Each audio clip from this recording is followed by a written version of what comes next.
بسم اللہ الرحمن الرحیم نحمده ونصلي ونسلم على رسوله الكريم اما بعد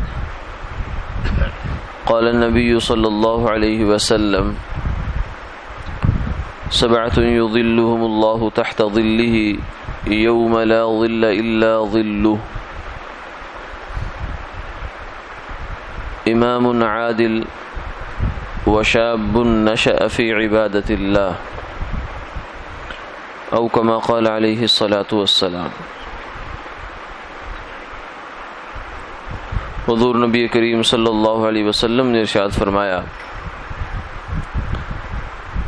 کہ وہ 7 خوش نصیب آدمی جنہیں اللہ عرش کا سایہ نصیب فرمائیں گے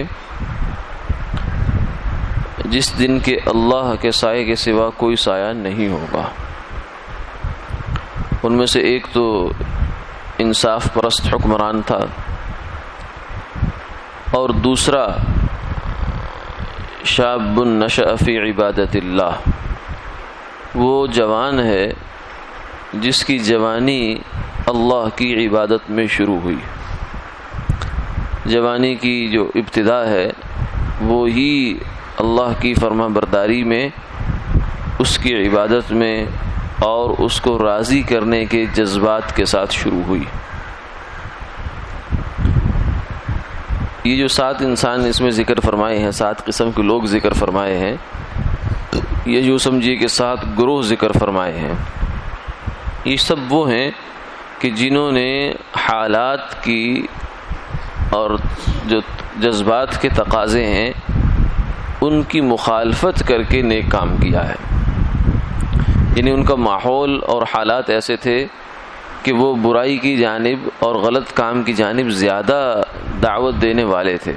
لیکن انہوں نے اس کی مخالفت کر کے اس کو روک کر کے نیک کام میں اپنے آپ کو لگایا، تو اس لیے ان کو یہ درجہ ملا ہے۔ تو یہاں جو آج کی روایت میں ہم نے دیکھا، آج کی جو حدیث پاک کا حصہ بیان ہوا، اس میں فرمایا کہ نوجوان، کیونکہ جوانی کا زمانہ یہ جو ہے بہت اعتبار سے غفلت کا زمانہ ہے، ایک مستی کا زمانہ ہے۔ انسان کے پاس طاقت ہوتی ہے اور وہ سمجھتا ہے کہ یہ طاقت مجھے ہی ملی ہے، اس سے پہلے کسی کو نہیں ملی، اور یہ طاقت میری ملکیت ہے، کوئی مجھ سے اس کو چھین نہیں سکتا کیونکہ میں ہی ہوں، خود میں ہوں۔ لیکن رفتہ رفتہ جو ہے وہ طاقت چھن بھی جاتی ہے۔ تو یہ کچھ ایسے غرور، گھمنڈ اور دھوکے ہوتے ہیں، غفلتیں ہوتی ہیں جو جوانی میں انسان کو لگ جایا کرتی ہیں۔ اور پھر ایک بہت بڑا جو دھوکہ ہے وہ یہ لگتا ہے کہ کوئی بات نہیں، ابھی زندگی پڑی ہے، ابھی کون سا ہم مرنے والے ہیں، اس لیے کچھ عرصہ جو ہے وہ تھوڑی بہت عیاشی کر لو اور دائیں بائیں منہ مار لو، اور پھر کیا کریں گے، توبہ کر لیں گے، کیونکہ بڑھاپا ابھی دور ہے تو توبہ پھر کر لیں گے۔ یہ کچھ ایسے دھوکے ہوتے ہیں جو نوجوان کو اللہ کا پسندیدہ انسان بننے سے روک دیتے ہیں، اور شیطان ان دھوکوں کے ذریعے سے، ان وساوس کے ذریعے سے اس کو اپنے جال میں پھنسا لیتا ہے، اور نتیجہ یہ ہوتا ہے کہ اس کی جوانی جو ہے وہ غفلت کی جوانی ہو جاتی ہے، وہ اللہ کو راضی کرنے کی اور عبادت کی جوانی نہیں رہتی۔ حالانکہ جوانی کی عبادت اور جوانی کا جو کام ہے اس کے بارے میں فرمایا کہ در جوانی توبہ کردن شیوہ پیغمبری، کہ جوانی میں توبہ کرنا اور اپنے آپ کو سیدھے راستے پہ چلانا یہ تو پیغمبروں کا شیوہ ہے، کیونکہ پیغمبروں کی زندگی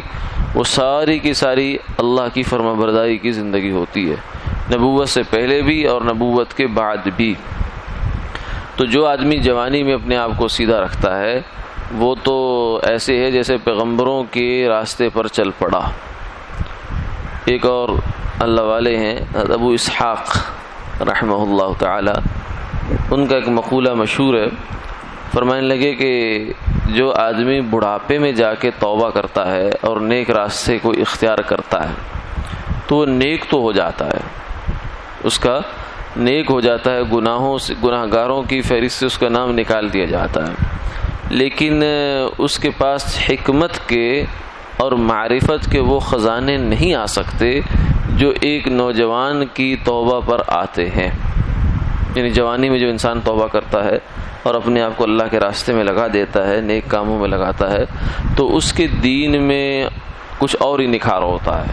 جبکہ جو آدمی بڑھاپے میں آتا ہے تو ٹھیک ہے نیکی کے راستے پہ تو چل پڑا، لیکن اس کے اندر وہ والی بات نہیں ہے جو جوانی کی عبادت سے انسان کے جو کردار ہے اس کے اندر ایک خوشبو پیدا ہوتی ہے